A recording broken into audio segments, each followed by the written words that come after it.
Timeline of atrocious Farnborough Airshow 2018 following decision to permanently close public weekend. Many visitors were disappointed with last year's public weekend show. Has taken the decision to. Thousands of visitors attended the biannual show last year, over the weekend of July 21st and 22, but many left disappointed with the cost of tickets, food and drink, and the flying displays. Following the public weekend, with the hugely popular Red Arrows only performing a brief flypast at the show. One person said, "I have attended the air show most years since I was a child. 2018 will be my last year. What an absolutely." The week-long event will now be reduced to 5 days, ending on the Friday, with a greater focus on engaging young people, a statement says. Farnborough last year's show featured a flypasts from the Red Arrows, as well as the latest fighter jet, helicopter gunship, and parachute displays. Surrey Live has put together a timeline of events from the 2018 airshow that has been subject of wide criticism. Just a month before the event, it was announced that Farnborough Airshow would host Red Bull Air Race is brought a team of 2 pilots flying Edge 540 race planes to demonstrate to the audience the very best of the new dimension of motorsport.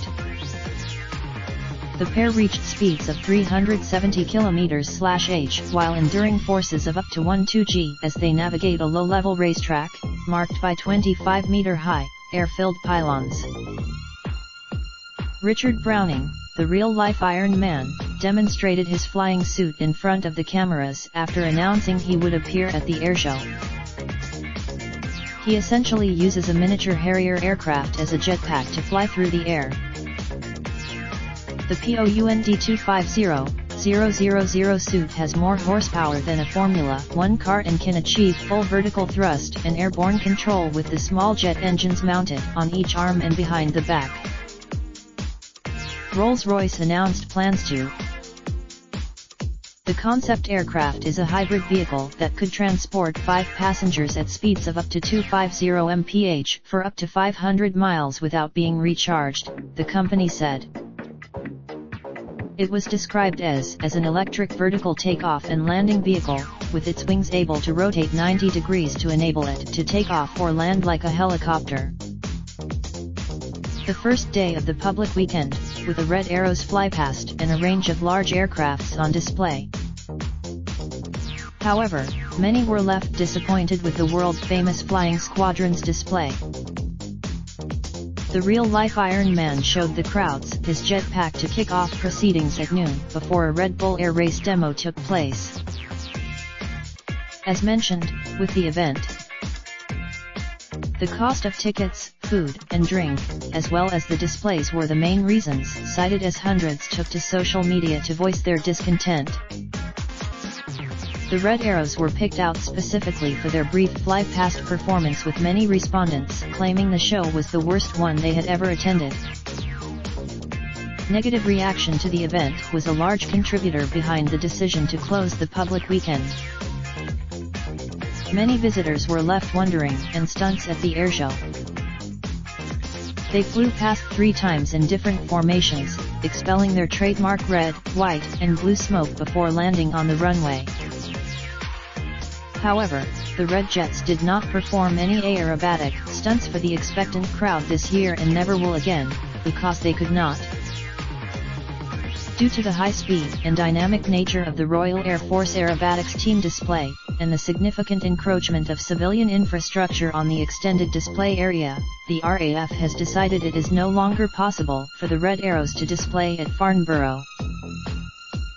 If visitors were not disappointed enough of the airshow, the total revenue accrued could have been anywhere between roughly pound 4,000 and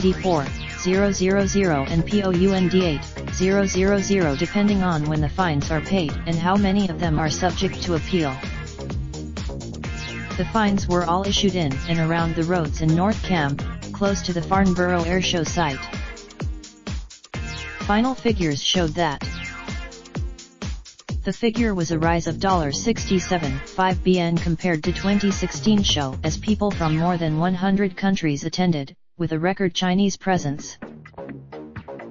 Around 1,400 commercial aircraft were ordered at the show with a value of around $150 BN, with a similar amount of engines ordered at a cost of more than $20 BN.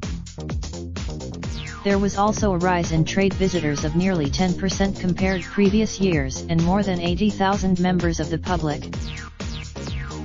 The RAF outfit gave at the show. There is an obvious risk involved with performing aerial stunts in build-up areas, most recently highlighted by Thien, which 11 people tragically lost their lives and 16 others were injured.